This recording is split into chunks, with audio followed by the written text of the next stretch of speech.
الحمد لله الذي أنزل على عبده الكتاب ولم يجعل له عوجا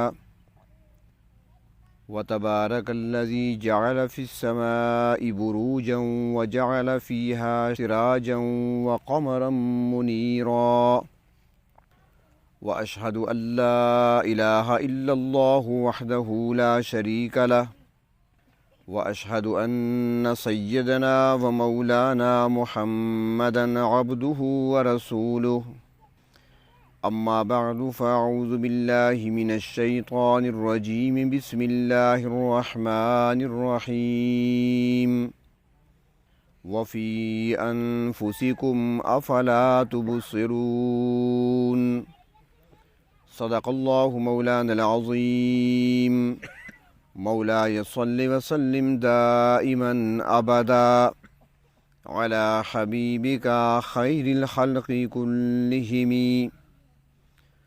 قابل صد احترام حضرت اقدس حضرت مولانا خلیفہ محمد طیب صاحب دامت برکاتہم، قابل قدر علماء کرام، محترم بزرگوں اور عزیز دوستو، تصوف و تزکیہ کے عنوان سے سالانہ مجلس میں ہم اور آپ شریک ہیں۔ کچھ کہنے کے لیے دعوت دی گئی اور آپ کو کچھ سننے کے لیے، تو تعمیل حکم میں کچھ کہنا ہے ہم نے، اور آپ نے ان کے حکم کی تعمیل کرتے ہوئے کچھ سننا ہے۔ تو مجھ سے پہلے بھی حضرت کی گفتگو ہو رہی تھی، گو کہ میں سن تو نہیں سکا، یقیناً اسی عنوان پہ ہی گفتگو ہوئی ہوگی، اور بعد میں بھی گفتگو ہونی ہے تو وہ بھی تزکیہ اور تصفیہ کے عنوان سے ہی ہوگی۔ لیکن ابھی مجھ سے پہلے جو ہمارے میزبان آپ سے کہہ رہے تھے، ان کے ایک جملے نے میرا رخ بدل دیا۔ سوچ کچھ اور رہا تھا لیکن رخ میرا بدل گیا۔ وہ کہہ رہے تھے کہ ہمارے آنے کا مقصد کچھ یاد رکھنا ہے، اور صرف باتیں تو ہم ساری عمر سنتے ہی چلے آئے ہیں، زندگی گزر گئی، تو یہاں کی جو چند باتیں ہیں وہ چونکہ ایک قیمتی مجلس ہے اور گفتگو بھی یہاں پر اسی عنوان سے ہو رہی ہے، تو اس لیے یاد رکھنے کی باتیں ہیں۔ تو اس حوالے سے مجھے خیال آیا کہ ہم سب ایسے ہی ہیں جو ہم بھول جاتے ہیں۔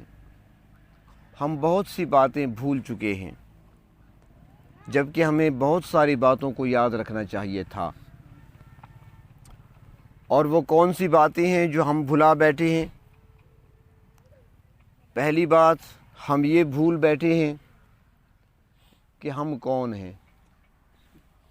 ہم یہ بھول گئے کہ ہم کہاں سے آئے۔ ہم یہ بھول گئے کہ ہم دنیا میں کیوں آئے۔ ہم یہ بھی بھول جاتے ہیں کہ ہم نے پھر کہاں جانا ہے۔ یہ چار باتیں بڑی اہم ہیں، لیکن ہم یہ چاروں باتیں آج بھلائے بیٹھے ہیں۔ ہمیں آج معلوم نہیں کہ ہم کون ہیں، اپنا تعارف بھی نہیں، ہمیں اپنے آپ کو نہیں جانتے۔ ہم کہاں سے آئے، ہم اس بارے میں بھی نہیں سوچتے۔ ہم یہاں کیوں آئے، کس مقصد کے لیے آئے، ہم یہ بھی بھول بیٹھے ہیں۔ ہم نے کہاں جانا ہے، ہمیں یہ بھی معلوم نہیں۔ حالانکہ اگر دیکھا جائے کہ کسی انسان سے یہ چار سوال کیے جائیں اور وہ ان چار سوالوں کا ٹھیک طرح سے جواب ہمیں نہ دے سکے، تو ہم اسے کیا کہیں گے؟ ہم یہی کہیں گے یار پاگل ہے۔ کوئی ہمارے محلے میں آ جائے، ہماری گلی میں آ جائے، ہماری مسجد میں بیٹھا ہو، ہماری دکان پہ کھڑا ہو، ہم پوچھتے ہیں یار آپ کہاں سے آ رہے ہیں، وہ کہے پتہ نہیں۔ آپ کیوں آئے ہیں؟ میں نہیں جانتا۔ آپ کس لیے آئے ہیں؟ میں نہیں جانتا۔ آپ کون ہیں؟ مجھے معلوم نہیں ہے۔ آپ نے کہاں جانا ہے؟ میں یہ بھی نہیں جانتا۔ تو ہم کیا کہیں گے؟ کوئی پاگل ہی ہے۔ تو اپنے بارے میں ہم سوچ لیں کہ یہ چار سوال تو ہمارے پاس بھی ہیں، کیا ہمارے پاس جواب ہے اس کا؟ ہم بھی بھلا بیٹھے ہیں۔ تو سب سے پہلے قرآن حکیم ہمیں دعوت دیتا ہے کہ اگر باقی دنیا سے تم علم حاصل نہیں کر سکتے، مشاہدے کے ذریعے سے، دیکھنے کے ذریعے سے اگر تمہیں سمجھ نہیں آ سکتی، تو پھر اپنے آپ کو ذرا دیکھ لو، اپنے آپ میں ہی تمہاری پہچان ہم نے رکھی ہے۔ اپنے آپ کو ہی دیکھ کر تم پہچان سکتے ہو، اور پھر جس نے اپنے آپ کو پہچان لیا اس نے رب کو پہچان لیا۔ آج رب کی معرفت ہمیں حاصل نہیں ہو رہی اس لیے کہ ہم نے اپنے آپ کو نہیں پہچانا ابھی۔ اللہ تبارک و تعالیٰ فرماتے ہیں وَفِي أَنفُسِكُمْ أَفَلَا تُبْصِرُونَ، اپنے وجود کو دیکھ لو، اس چاند فٹ کے اندر ہم نے کیا کچھ رکھا ہے۔ انسان اگر اپنی تخلیق پہ غور کرے، اپنی پیدائش پہ غور کرے، تو انسان کو اس کا جواب ملتا ہے کہ میں کون ہوں۔ اللہ رب العزت نے اپنی ساری مخلوق میں سے اللہ تعالیٰ کی مخلوق ہزاروں میں ہے، لاکھوں میں ہے، جس کا شمار ہی نہیں ہے، ہم جانتے نہیں ہیں۔ پانیوں میں ہے، زمین کے اندر ہے، زمین کے اوپر ہے، فضاؤں میں اللہ کی مخلوق ہے، خلاؤں میں اللہ کی مخلوق ہے، آسمانوں پر اللہ کی مخلوق ہے۔ ایسی مخلوق بھی ہے جو بغیر خوردبین کے ہم دیکھ ہی نہیں سکتے، اتنی چھوٹی چھوٹی مخلوق بھی ہے، بڑی مخلوقات بھی ہیں، لیکن ساری مخلوقات میں سے اللہ رب العزت نے سب سے زیادہ حسین انسان کو پیدا کیا۔ سب سے زیادہ حسن وہ اللہ نے کسی مخلوق کو نہیں دیا، انسان کو دیا ہے۔ اور پھر اللہ رب العزت نے یاد دہانی کے لیے ہمیں 3-4 قسمیں کھا کر فرمایا، ایسے نہیں کہا والتین والزیتون وطور سینین وہذا البلد الامین، 4 قسمیں کھا کر فرمایا لقد خلقنا الانسان فی احسن تقویم۔ تو ہم کون ہیں؟ ہم وہ ہیں جس کو اللہ رب العزت نے ساری مخلوق میں سے اشرف مخلوق قرار دیا ہے۔ ہم وہ ہیں جسے اللہ رب العزت نے سب سے زیادہ حسین پیدا کیا ہے۔ 4 قسمیں کھا کر اللہ تعالیٰ فرماتے ہیں۔ قرآن حکیم کے اندر بڑے عجیب نکتے ملتے ہیں، تو اب چونکہ وہ آیات پڑھ لی ہیں تو ذرا تھوڑا سا بات بھی ہو جائے، ادھورا چھوڑتے ہوئے مزہ نہیں آئے گا۔ لیکن جو غوطہ لگاتا ہے نا، یہ نکتے اس کے ہاتھ آتے ہیں۔ جو ایسے سرسری پڑھ لیتا ہے اس پھر کچھ نہیں ملا کرتا۔ قرآن کریم ڈوب کر پڑھنا چاہیے۔ اللہ تعالیٰ فرماتے ہیں والتین، کس چیز کی قسم؟ انجیر کی قسم۔ زیتون، زیتون کی قسم۔ اس کے بعد طور سینین، طور سینین کی قسم۔ طور سینا جہاں پر حضرت موسیٰ علیہ السلام تھے، جہاں پر کوہ طور ہے، وہاں پر وادی طور ہے، اس کی قسم۔ اور چوتھی قسم بلد الامین، امین شہر کی قسم، امن والے شہر کی، مکہ کی قسم۔ 4 قسمیں کھائی ہیں۔ اب یہاں پر غور کریں کہ یہاں پر اللہ رب العزت نے 4 قسمیں بھی کھائی ہیں، اور انسان کی تخلیق کا جو جہاں سے تخلیق انسانی شروع ہو رہی ہے اس کا تذکرہ بھی اللہ رب العزت نے فرما دیا ہے۔ اس کو اگر دیکھا جائے تو اللہ تبارک و تعالیٰ نے طبی لحاظ سے بھی اس کے اندر ساری باتیں بیان کر دی ہیں کہ انسان تمہاری تخلیق کیسی ہوئی، 4 قسمیں کھا کر۔ پہلی قسم تین کی کہ دیکھ لو، انجیر کی قسم، انجیر کو دیکھ لو۔ انجیر تو آپ نے دیکھی ہے نا، انجیر کے اندر بیج کتنے ہوتے ہیں؟ گنے جا سکتے ہیں؟ نہیں گنے جا سکتے، سارے بیج ہی بیج ہوتے ہیں انجیر کے اندر، بیج ہی بیج ہوتے ہیں۔ تو انسان کی تخلیق میں کیا شامل ہے؟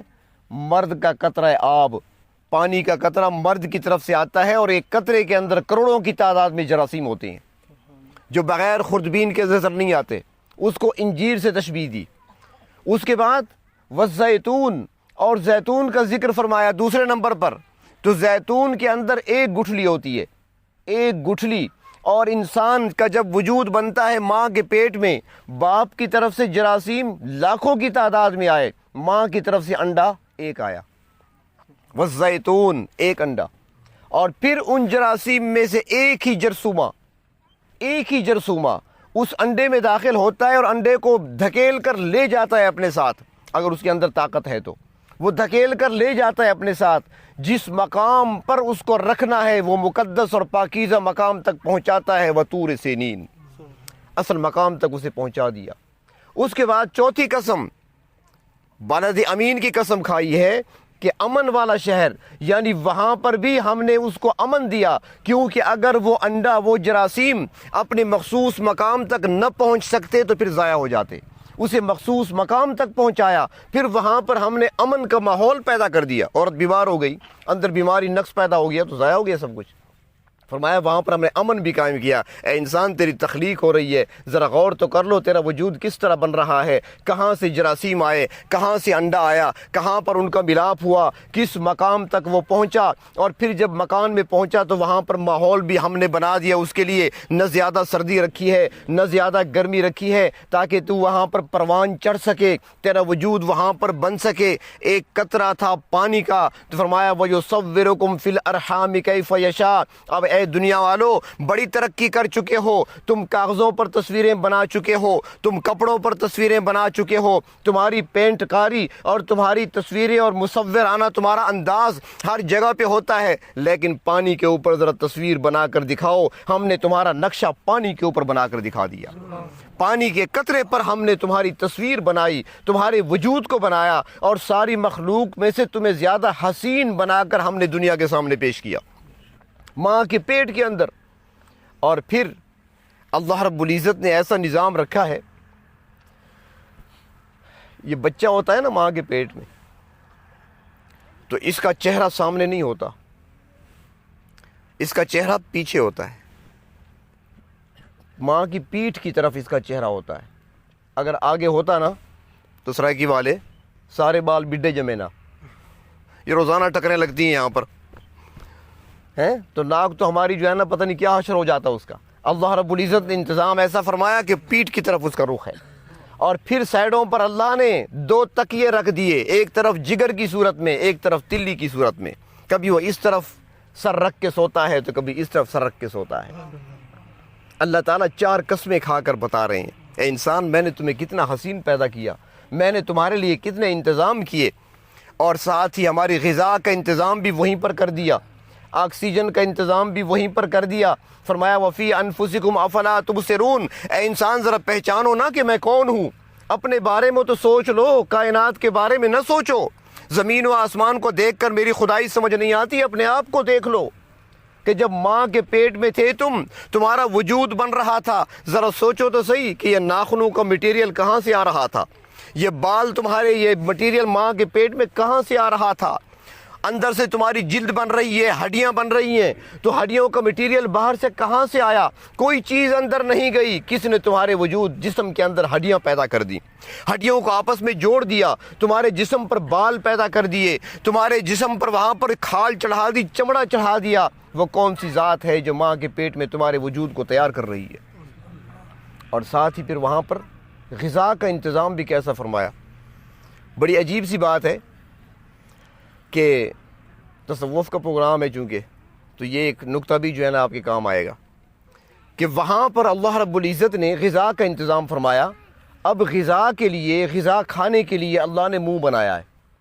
ہمارے پاس منہ ہے نا جی، ہم سارے غذا منہ سے ہی لیتے ہیں، وہ اور بات ہے کوئی ایسا بیمار ہو جائے تو پھر ناک کے ذریعے سے، پائپ لائن کے ذریعے اسے دی جاتی ہے غذا، تو منہ غذا کے لیے بنا ہے۔ لیکن ماں کے پیٹ میں تھا بچہ، وہاں پر غذا ملتی رہی، لیکن اللہ رب العزت نے وہاں پر منہ کے ذریعے غذا نہیں دی، بلکہ غذا کے لیے پائپ لائن بچھا دی، وہاں پر پائپ لائن بچھا دی، ناف کے ذریعے غذا ملتی رہی۔ اللہ سمجھ نہیں آ رہی ماجرا کیا ہے، حکمت کیا ہے۔ انسان سوچتا ہے کہ اللہ میرا منہ بنا غذا کے لیے، وہاں بھی غذا مجھے منہ کے ذریعے دی جا سکتی تھی، وہاں مجھے منہ کے ذریعے غذا مل سکتی تھی، تو اے میرے پروردگار وہاں پر ناف کے ذریعے سے غذا دی جاتی رہی، اس میں کیا حکمت ہے؟ تو ایک خاموش جواب آتا ہے، اے میرے بندے میں نے تیرے منہ میں زبان رکھی ہے، اور یہ زبان میں نے اپنی یاد اور اپنے ذکر کے لیے رکھی ہے۔ وہاں پر ماں کے پیٹ میں تجھے ملنے والی خوراک اور غذا وہ پاکیزہ نہیں تھی، وہ ناپاک غذا تھی، وہ خون کی صورت میں تھی۔ اے میرے بندے تو ماں کے پیٹ میں تھا، وہاں میں نے تیری زبان کی حفاظت کی ہے، ناپاک چیز میں نے تیری زبان پر نہیں لگنے دی، گو کہ اس کے لیے مجھے پائپنگ کرنی پڑی، پائپ لائن بچھانی پڑی، ناف کے ذریعے غذا دینی پڑی۔ میں نے تمہاری زبان کو ناپاک اور گندی چیز سے بچایا ہے۔ میرے بندے دنیا میں آ کر خیال کرنا، زبان کو گندا نہ ہونے دینا، اپنے منہ کو تم مال حرام سے، مال مشتبہ سے اور میری نافرمانی کی وجہ سے اپنی زبان کو گندا نہ ہونے دینا۔ یاد کر لینا کہ ماں کے پیٹ میں میں نے تمہاری زبان کی کتنی حفاظت کی تھی۔ تو ماں کے پیٹ کے اندر انسان کا وجود تیار ہوتا ہے، انسان کا جسم تیار ہوتا ہے۔ رب تعالیٰ 4 قسمیں کھا کر فرماتے ہیں، یا انسان میں نے تمہیں ساری مخلوق میں سے حسین ترین مخلوق پیدا کیا ہے۔ دنیا میں آیا انسان، دنیا میں آ گیا انسان، تو یہاں پر تو پھر نعمتوں کے دروازے کھل گئے انسان کے لیے، ہر طرف نعمتیں نعمتیں۔ میرا آگے عنوان نہیں ہے، میں اس طرف نہیں جا رہا، تو میں اسی پر رکتا ہوں کہ آگے نعمتیں اللہ رب العزت نے۔ ایک بات عرض کر دوں کہ اللہ رب العزت کو انسان کی نفاست پسندی کا بھی پتہ ہے نا، وہ خالق ہے نا، جانتے ہیں ہمیں کہ میرا بندہ کیسے، کس ذوق والا ہے، کتنے لطیف ذوق والا ہے میرا بندہ، کتنا لطیف ذوق رکھتا ہے۔ تو اللہ رب العزت نے ایسا انتظام کیا ہمارے لیے کہ آج تو ہم بیماریوں سے بچنے کے لیے انتظامات کرتے ہیں نا، لیکن رب تعالیٰ کا انتظام دیکھیے کہ وہ ہمارے لیے جو نعمتیں مہیا کر رہے ہیں انہیں کس طریقے سے وہ محفوظ رکھتے ہیں ہمارے لیے، تاکہ میرے بندوں تک پہنچنے والی چیز میں ملاوٹ نہ ہو سکے۔ ہم ملاوٹ کرتے ہیں وہ اور بات ہے، اللہ تعالیٰ جو ہمیں نعمت دیتے ہیں، رب تعالیٰ ایسا انتظام کرتے ہیں کہ میرے بندوں تک پہنچنے والی میری نعمت میں کوئی ملاوٹ نہ ہو سکے۔ اس کی مثال ایک عرض کرتا ہوں، ابھی سیزن آنے والا ہے، مالٹے کا سیزن آئے گا، مالٹے، سنگترے، کنو یہ آپ کھائیں گے، تو ذرا کھانے سے پہلے چند لمحے پہلے ذرا سوچ لیا کریں، اس کی بناوٹ کو دیکھیں، اس کی بناوٹ کو دیکھیں۔ اس کے اوپر زرد رنگ کا کور چڑھا دیا گیا، زرد رنگ کا کور چڑھا ہوا، اور اس کور کے اندر اللہ رب العزت نے کڑوا پانی رکھ دیا۔ مالٹا اگر آپ چھیلتے ہیں نا اپنے ہاتھوں سے تو اوپر جو پانی نکلتا ہے وہ کڑوا ہوتا ہے، اس کے چھلکے میں جو پانی ہوتا ہے کڑوا ہوتا ہے۔ اللہ رب العزت نے وہ کڑوا پانی اس میں رکھ دیا تاکہ کوئی جراثیم، کوئی غیر نقصان دینے والی کوئی چیز اندر داخل ہی نہ ہو سکے، جب جائے تو کڑوا پانی دے کر پیچھے ہٹ جائے۔ ہمارے لیے انتظام ہو رہا ہے، وہ کڑوا کور اوپر، اس کو ہٹائیں گے تو اندر سفید رنگ کا ایک اور کور چڑھا دیا گیا، پھر اس کو آپ چھلکے کو اتاریں گے، سفید رنگ کا چھلکا، پھر اس کے اندر آپ کو کاشیں ملیں گی، ڈلیاں، اور پھر ڈلیوں کے اندر چھوٹی چھوٹی بوتلیں کیلشیم سے بھری ہوئی۔ کتنا انتظام کیا پروردگار عالم نے تاکہ ہم تک پہنچنے والی نعمت کسی قسم کی ملاوٹ اس میں نہ ہو سکے انسان کے، کیونکہ انسان کو اللہ رب العزت نے اشرف المخلوقات بنایا۔ تو انسان کو یہی سبق یاد دلایا گیا کہ انسان اپنے آپ کو پہچانو، تم کون ہو۔ وفی انفسکم افلا تبصرون، دنیا کی چیزوں سے، دنیا کی نعمتوں کو دیکھ کر اگر رب کو نہیں پہچان سکتے، اپنے آپ کو تو پہچان لو، اپنے آپ کو دیکھ لو۔ اپنے چند فٹ کے وجود میں اللہ رب العزت نے اپنی معرفت کے کتنے ذخیرے رکھے ہیں تمہارے اندر۔ اور پھر ایک اور سوال جو بھول جاتے ہیں کہ ہم یہاں کیوں آئے ہیں۔ پہلا سوال، میں کون ہوں؟ میں نے مختصر کچھ عرض کر دیا، تفصیل آگے چلتی رہے گی۔ میں کیوں آیا ہوں؟ تو اس سوال کا جواب آنا چاہیے کہ عالم ارواح میں ایک وعدہ ہم نے کیا تھا۔ پروردگار عالم نے پوچھا تھا وہاں پر حضرت آدم علیہ السلام کی کمر سے ان کی پیدا ہونے والی ساری ذریت، جتنے انسانوں نے دنیا میں آنا تھا، قیامت تک پیدا ہونے والے آخری انسان تک، تمام انسانی روحوں کو جمع کر کے پروردگار عالم نے خطاب فرمایا تھا، الست بربکم، کیا میں تمہارا رب ہوں کہ نہیں، بتاؤ۔ تو سب نے وہاں پر اقرار کیا تھا، وعدہ کیا تھا، ہم اور آپ بھی تھے۔ آپ کہیں گے ہمیں تو یاد نہیں ہے، ہمیں تو بچپن کی باتیں بھی یاد نہیں ہیں۔ آپ میں سے کوئی بتا سکتا ہے کہ اس نے سب سے پہلا لفظ کون سا منہ سے بولا تھا؟ جب بچہ تھا سب سے پہلے اس نے امی کہا تھا یا ابو کہا تھا؟ کوئی نہیں بتا سکے گا۔ سب سے پہلے اس نے روٹی کا لفظ منہ سے نکالا تھا یا پانی کا نکالا تھا؟ کسی کو یاد نہیں ہوگا۔ اور یہ لفظ کس نے سکھایا تھا؟ کوئی نہیں جانتا ہوگا۔ الف با آپ نے کیسے سیکھا تھا؟ والدہ نے سکھایا تھا، والد نے سکھایا تھا، استاد نے سکھایا تھا؟ کسی کو پتہ نہیں ہوگا۔ ہم تو دنیا کی باتیں بھول جاتے ہیں، تو وہاں کی باتیں کیسے یاد ہوں؟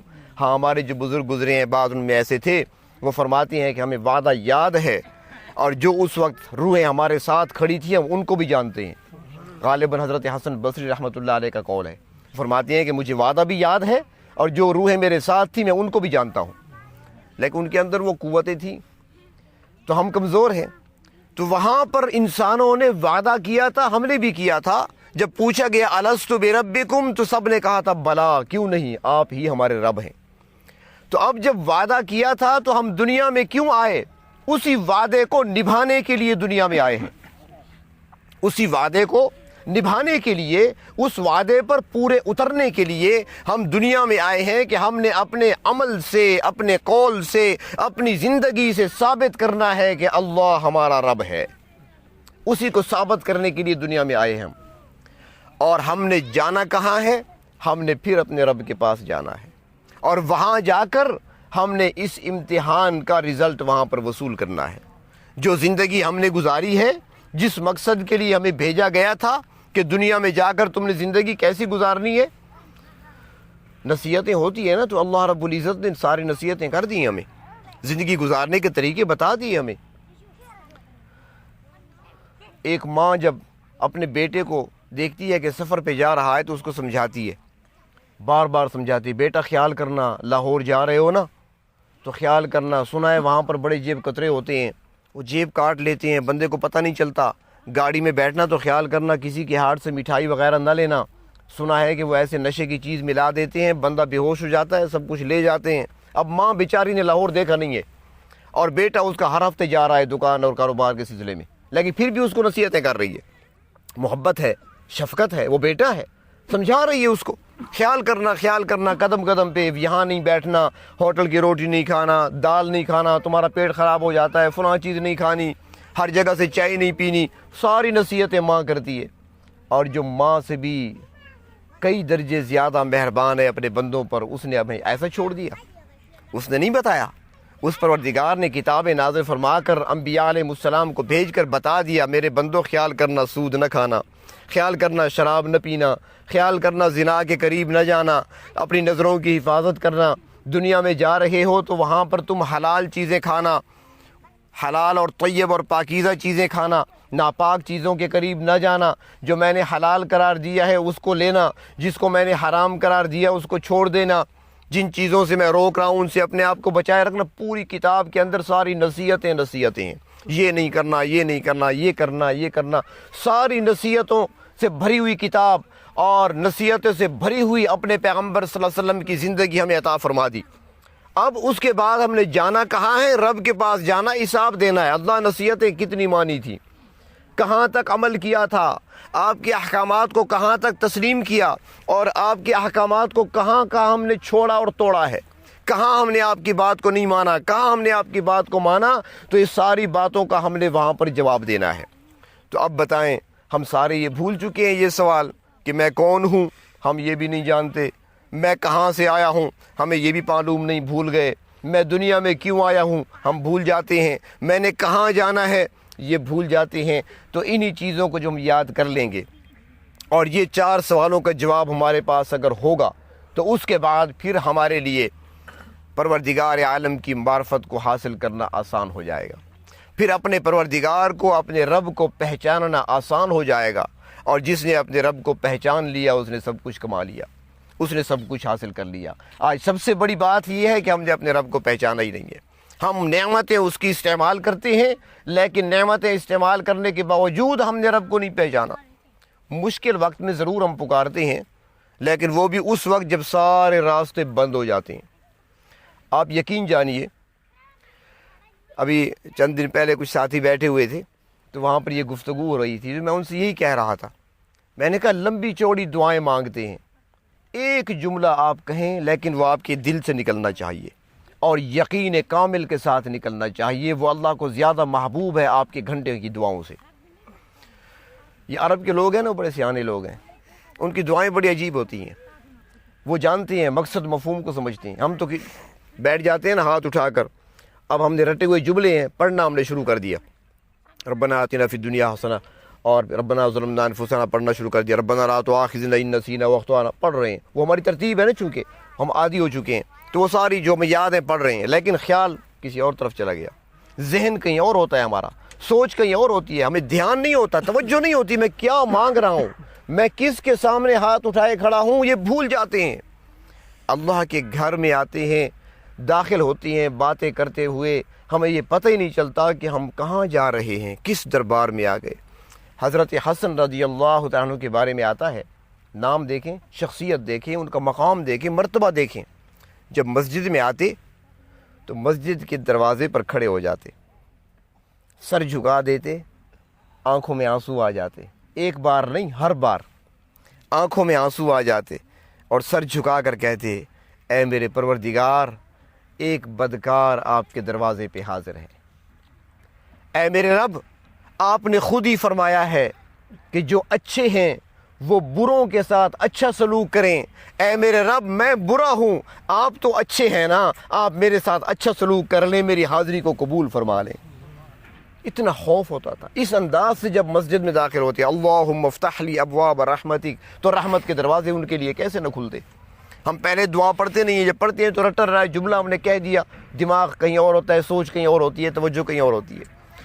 تو یہی چیز اصل ہے کہ اپنے آپ کو ہم پہچانیں، دنیا میں آنے کے مقصد کو ہم پہچان لیں، اور جب اپنا تعارف ہمیں حاصل ہوگا، رب تعالیٰ کا تعارف اور معرفت آسان ہو جائے گی، اور اس کے بعد جب رب تعالیٰ سے ہم مانگنے کے لیے بیٹھیں گے تو پھر اس کا انداز بھی کچھ اور ہوگا۔ پھر وہ ایک جملہ کام کرے گا۔ ایک عرب دیہاتی بدو آیا، بیت اللہ میں آیا، اور اس نے آ کر غلاف کعبہ کو پکڑا۔ حاجی تو بیٹھے ہیں، ہاتھ اٹھائے بیٹھے ہیں، آنکھیں بند کر کے لمبی لمبی دعائیں کر رہے ہیں۔ اس نے کیا کہا؟ اس نے آ کر بیت اللہ کا غلاف پکڑا اور کہنے لگا اے میرے رب میں تیرا پڑوسی ہوں، اور پڑوسیوں کے حقوق آپ خوب جانتے ہیں۔ بس چلا گیا، ایک ہی جملہ، اللہ میں آپ کا پڑوسی ہوں اور آپ پڑوسیوں کے حقوق خوب جانتے ہیں۔ اب حقوق کیا ہیں؟